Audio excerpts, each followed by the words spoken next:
রান্না করব এই সরপুঁটি মাছ ভাজি, আর বাড়ি থেকে যে বেগুন নিয়ে আসছি সেই বেগুন ভাজি করব। আর এই চুলায় যে ভাত হচ্ছে, আবার ওদিক দিয়ে 31 নাইটের পিকনিক হচ্ছে।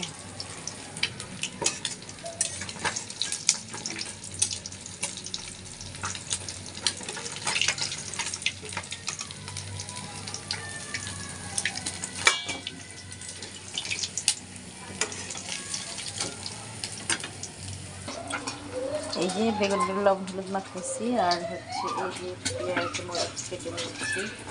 বেগুনগুলো এত জালি,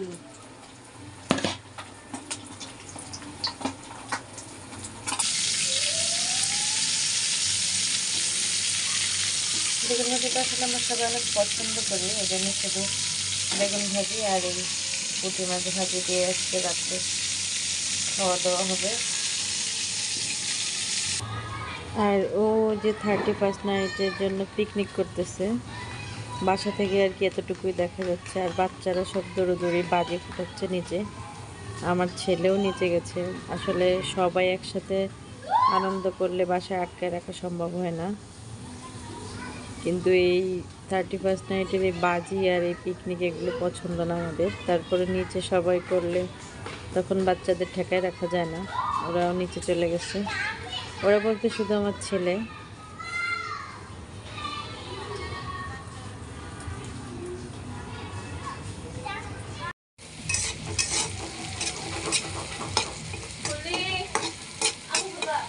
আব্দুল্লাহ এসে খোলো।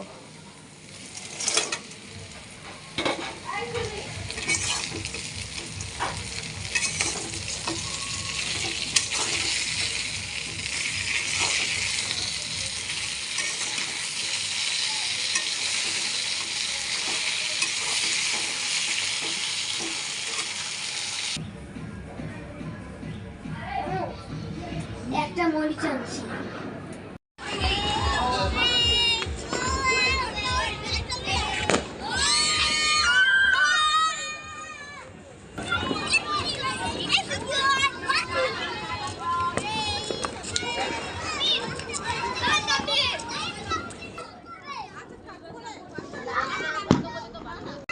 একদিক থেকে ভালো হয়েছে, এবার কিন্তু ফানুস দেখা যাচ্ছে না।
এই যে এই পুঁই শাকের বিচিগুলা কত সুন্দর জালি, এরকম তো ঢাকা কিনতে পাওয়া যায় না, কারণ কি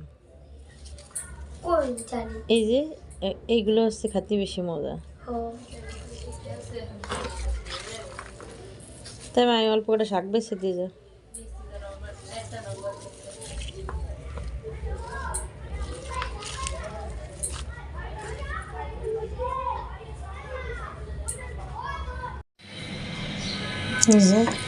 পোশাকগুলোকে ভালো করে বেছে তারপরে আমি ধুয়ে নিচ্ছি। এবার এর ভিতরে মরিচ আর হচ্ছে লবণ দিয়ে সিদ্ধ করে নেব।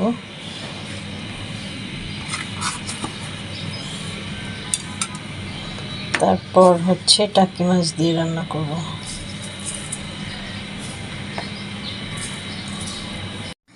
এই যে একদম কচি লাউ আমাদের বাড়ির আমার মার গাছে হয়েছে।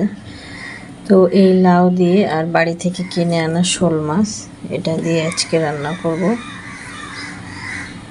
তো লাউটা কেটে নিচ্ছি আমি। লাউটা কাটছি এত মানে জালি, একদম বিচি মনে হচ্ছে যে ছোট ছোট। এই লাউ দিয়ে শোল মাছ দিয়ে লাউ দিয়ে রান্না করলে খুবই মজার হয়। এটা আমাদের খুবই একটা জনপ্রিয় খাবার। এই যে লাউটা কেটে নিয়েছি, আর এই যে টাকি মাছ দিয়ে হচ্ছে এই যে পুঁই শাকের ফলটা ভাজি করবো, আর হচ্ছে এই যে লাউ ঝোল করবো শোল মাছ দিয়ে। সব কিছু রান্নাটা গুছানো থাকলে তখন আর রান্না করতে সময় লাগে না। আমাদের দিক দিয়ে যে ভাতটা ভেজে নিচ্ছি সকালবেলা খাওয়ার জন্য।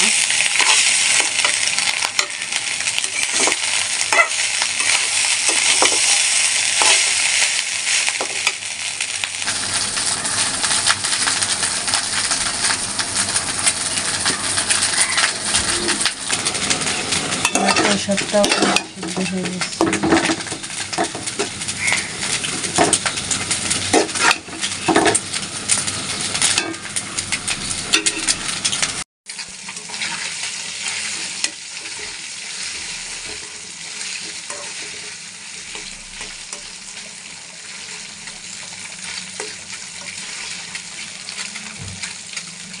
মাছগুলোকে একটু ভেজে তারপর ভেঙে ভেঙে ফেলবে, ঝোল ঝুল করে ফেলবে শাকের ভিতরে দেওয়ার জন্য।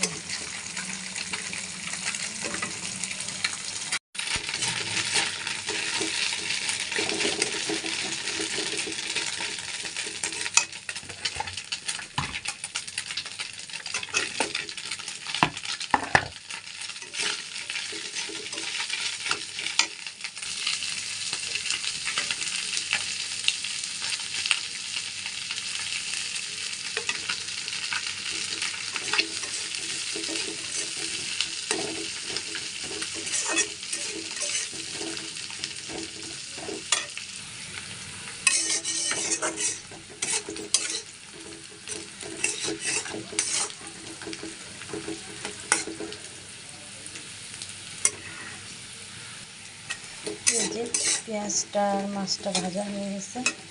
এবার এর ভিতরে আমি এই সবের ফলগুলো দিয়ে দেবো, সিদ্ধ করেছিলাম যেটা সেটা। এবার এটাকে ভাজা ভাজা করে নেবো।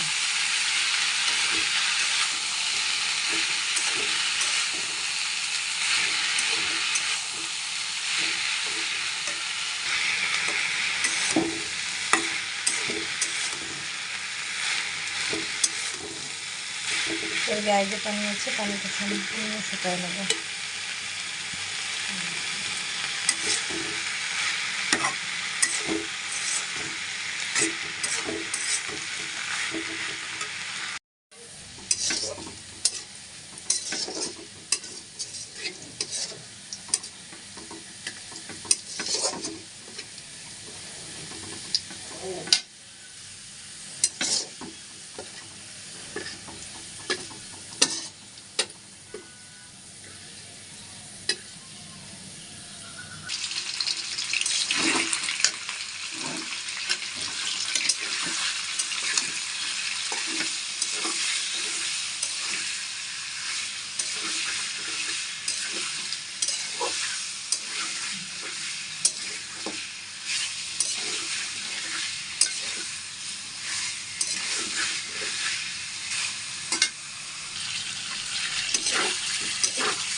শোল মাছটা কিন্তু নেড়ে নেড়ে আমি ভেঙে দেবো, কারণ হচ্ছে যে শোল মাছটা কিন্তু ভেঙে দিলে বেশি ভালো লাগে।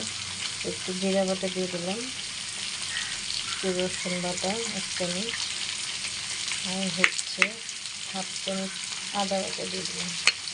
এবার এই মাছটাকে আমি খুব ভালো করে কষাবো। কষায় যদি দেখি যে মাছটা ভালো ভেঙে গেছে তাহলে একটু উঠায় রাখবো, আর যদি দেখি যে কম ভাঙছে তাহলে এটার ভিতরে আমি লাউটা দিয়ে দেবো।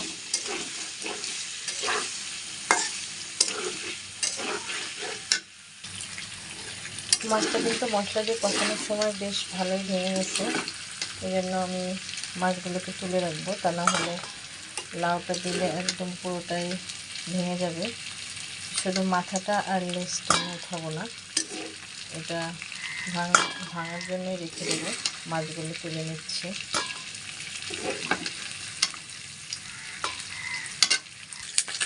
এই যে মাথাটার লেজটা রয়েছে, এর ভিতরে আর একটু তেল দিয়ে দিলাম।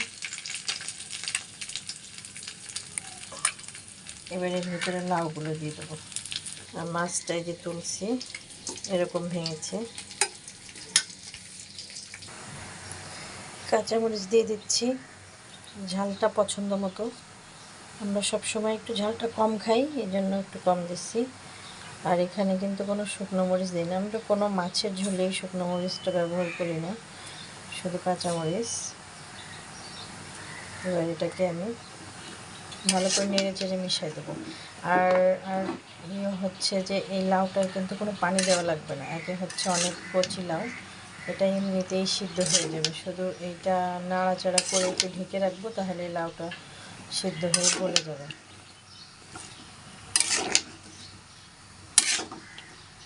এই লাউটা এখন যেমন কড়াইটা ভরে গেছে, এটা কিন্তু এত থাকবে না।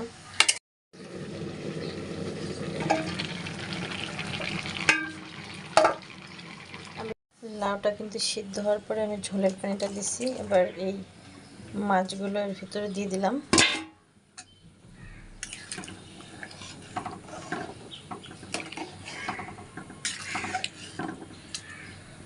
আর এবার হচ্ছে এই যে পেঁয়াজটা ফোড়ন দেওয়ার জন্য রেখেছিলাম, এটাকে এবার একটু ভাজা জিরে দিয়ে তারপর এটাকে বেটে নেব মশলা, তারপরে ঝোলের ভিতরে দিয়ে দেবো। ঝোলটা জাল হয়ে গেছে, এবার আমি এর ভিতরে যে মশলাটা বাটলাম এটা দিয়ে দেবো। এই যে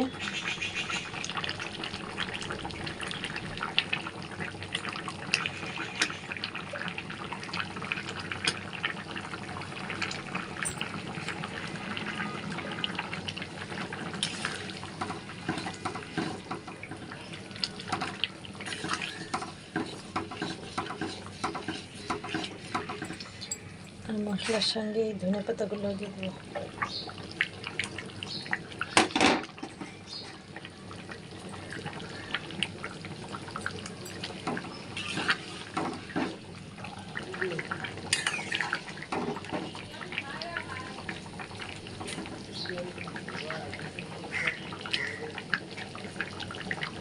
কিন্তু একটা পুরো খাবো না, আমার তাই মানে অর্ধেক খাচ্ছেন আপনি, অর্ধেক খেলে বাকি অর্ধেক আমি খাবো। ওটুক না খেলে ওটুক আমি খাবো, আমি পুরোটা খাবো না। তোর ওই জায়গায় বিড়াল একটা